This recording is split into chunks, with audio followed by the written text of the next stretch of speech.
एक concept, zero confusion, full exam clarity. चलिए शुरू करते हैं। एजुकेशन क्लासेस में सभी लर्नर्स का स्वागत है, जहां एग्जाम्स और क्लैरिटी एक साथ मिलते हैं। आज हम NIOS DLED कोर्स 502 ब्लॉक 3 की एक बहुत महत्वपूर्ण यूनिट पर बात करेंगे। यूनिट 12, कंप्यूटर असिस्टेड लर्निंग यानी कैल। और ये कैसा टॉपिक है जो DSSSB, PRT, CTET, KVS। जी, आप किसी भी टीचिंग एग्जाम की बात करें, इसकी टीचिंग मेथोडोलॉजी और ICT वाले सेक्शन में इससे सीधे सीधे सवाल बनते हैं। और मुझे लगता है ये टॉपिक सिर्फ एग्जाम के लिए ही नहीं, बल्कि आज के टीचर की सबसे बड़ी चुनौतियों में से एक का जवाब भी देता है। मैं सही कह रही हूँ? बिल्कुल सही कह रही हैं आप सोचिए, एक क्लास में अगर 30 बच्चे हैं तो सबके सीखने की रफ्तार अलग अलग होती है। हाँ, कोई जल्दी समझ जाता है, कोई थोड़ा पीछे रह जाता है, जिसे हम क्लासरूम डाइवर्सिटी कहते हैं। एकदम। और एक टीचर के लिए वो भी लिमिटेड टाइम में हर एक बच्चे पर ध्यान देना लगभग नामुमकिन हो जाता है। यहीं पर वो पुरानी वाली बात आती है, जहाँ टीचर सिर्फ एक ट्रांसमिटर ऑफ नॉलेज हुआ करता था। आते थे, लेक्चर दिया और चले गए। बिल्कुल, लेकिन अब वो भूमिका पूरी तरह बदल रही है। आज का टीचर एक फैसिलिटेटर है, एक मेंटर है, जो सीखने का एक माहौल बनाता है। और इस बदलाव में टेक्नोलॉजी, खासतौर पर कंप्यूटर, एक बहुत बड़ा समाधान बनकर उभरा है। और यहीं से CAL की कहानी शुरू होती है। जी, जो लर्निंग को इंटरैक्टिव, विजुअल और सबसे जरूरी सेल्फ पेस्ड बनाती है। चलिए तो फिर इसी समाधान की गहराइयों में उतरते हैं। सर, सबसे पहले ये बताइए कि कंप्यूटर का असल मतलब क्या है? अगर एग्जाम में इसकी परिभाषा आ जाए तो हम क्या लिखें? अच्छा सवाल है। देखिए, कंप्यूटर एक इलेक्ट्रॉनिक डिवाइस है जो डेटा लेता है, उसे स्टोर करता है, प्रोसेस करता है और फिर आपको एक नतीजा देता है। इसको हम IPO साइकिल कहते हैं। IPO मतलब इनपुट प्रोसेस आउटपुट। बिल्कुल, इनपुट प्रोसेस आउटपुट, और साथ में स्टोरेज भी।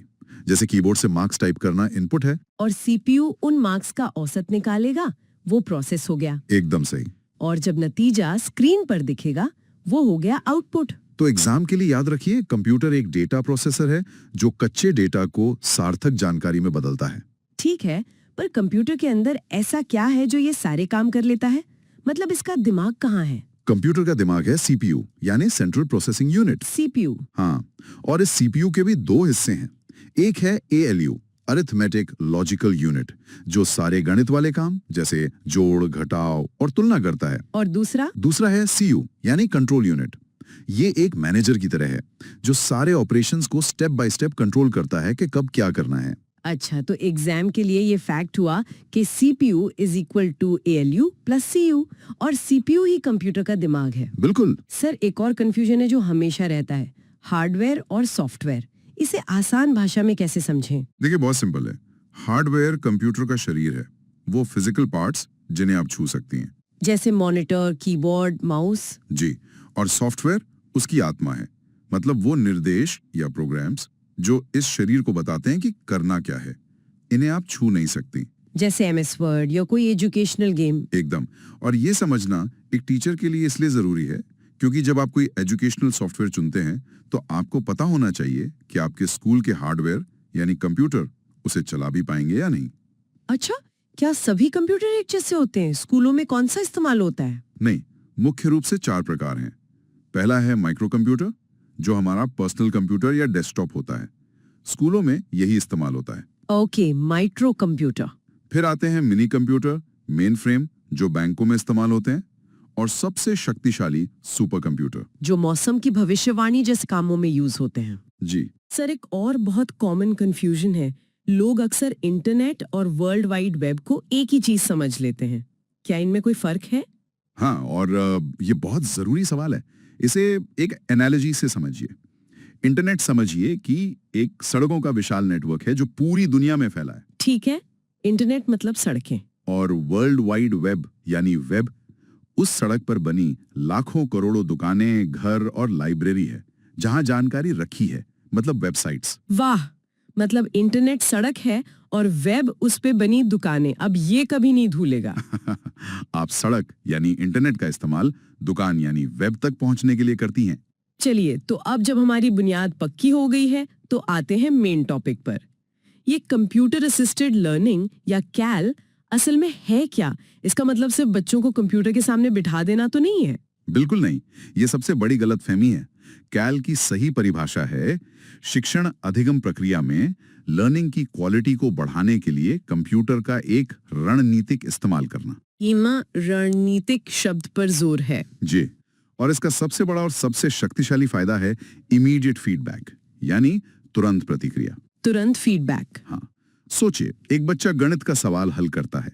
सीएल में उसे तुरंत पता चल जाता है कि जवाब सही है या गलत और गलती कहाँ हुई। उसे टीचर के कॉपी चेक करने का इंतजार नहीं करना पड़ता। ये तो सच में गेम चेंजर है। गलती का तुरंत पता चलना सीखने का सबसे तेज तरीका है। और इसके अलावा दूसरा बड़ा फायदा है सेल्फ पेस्ड लर्निंग। हर बच्चा अपनी गति से सीखता है। जिसे कॉन्सेप्ट समझ आ गया वो आगे बढ़ सकता है, जिसे और समय चाहिए वो उसी टॉपिक पर प्रैक्टिस कर सकता है। मतलब क्लास में कोई भी बच्चा पीछे नहीं छूटता। बिल्कुल। और तीसरा, ये लर्निंग को इंटरैक्टिव और एंगेजिंग बनाता है। बच्चे सिर्फ सुनते नहीं हैं बल्कि एक्टिव होकर हिस्सा लेते हैं। तो अब सवाल ये उठता है कि एक टीचर क्लास में इसे कितने तरीकों से इस्तेमाल कर सकता है? क्या इसके कुछ तय मोड्स या प्रकार हैं? हाँ, और एग्जाम के नजरिए से ये 6 मोड्स बहुत बहुत महत्वपूर्ण हैं। हाँ। पहला और सबसे आम है drill and practice. Drill and practice. इसका मकसद क्या है? इसका मकसद किसी सीखे हुए कॉन्सेप्ट को बार बार अभ्यास करके पक्का करना है, जैसे गणित के पहाड़े या व्याकरण के नियम। अच्छा, मतलब ये रटने जैसा हुआ। कुछ हद तक, लेकिन ये स्मार्ट तरीके से होता है। सॉफ्टवेयर बच्चे की गलतियों को ट्रैक करता है और उन्हीं सवालों को ज्यादा पूछता है जिनमें वो कमजोर है। ओके। और दूसरा मोड? दूसरा मोड है ट्यूटोरियल मोड। ये एक पर्सनल डिजिटल ट्यूटर की तरह है।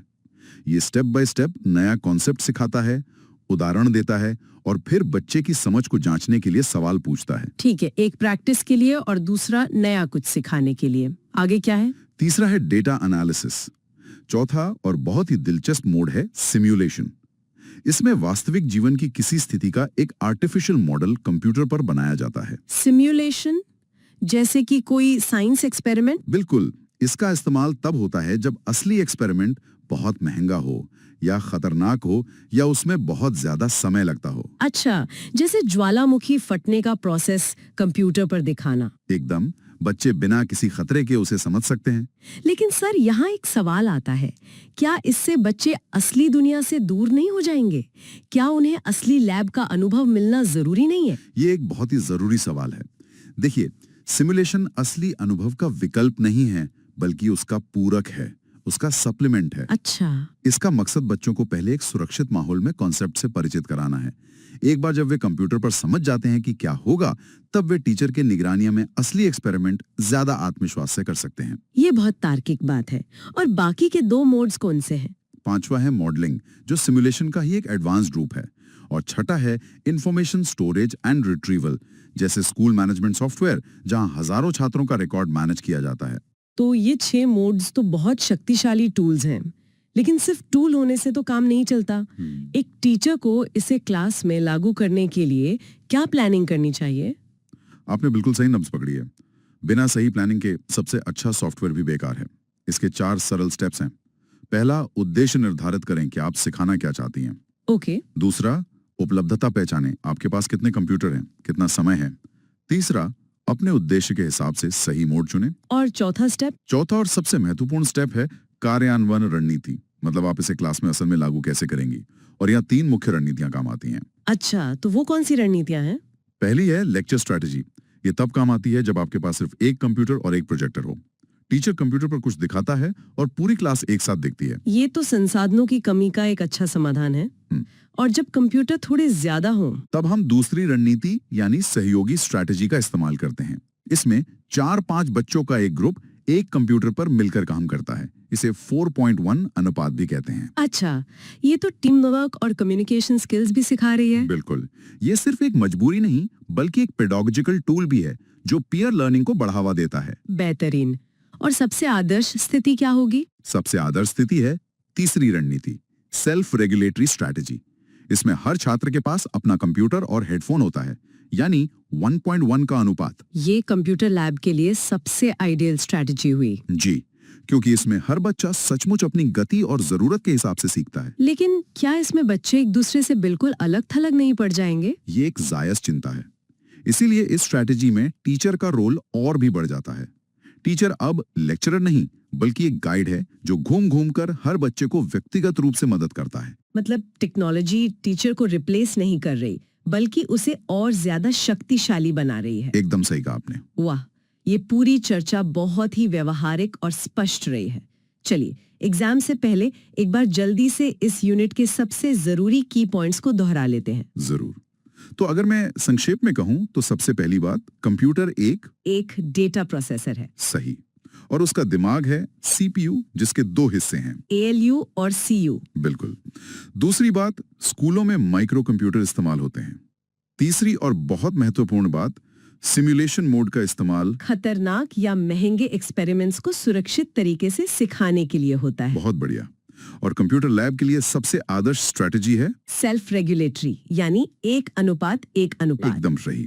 और आखिरी और सबसे जरूरी पॉइंट जिसे कभी नहीं भूलना है, CAL का सबसे महत्वपूर्ण फायदा, तुरंत फीडबैक यानी इमीडिएट फीडबैक। परफेक्ट। जी, सारे पॉइंट्स एकदम साफ हो गए। ये क्विक रिवीजन बहुत मददगार है। तो याद रखिए, एक भावी प्राइमरी टीचर के तौर पर आपका काम सिर्फ पढ़ाना नहीं बल्कि सीखने की प्रक्रिया को हर बच्चे के लिए रोचक और सुलभ बनाना है।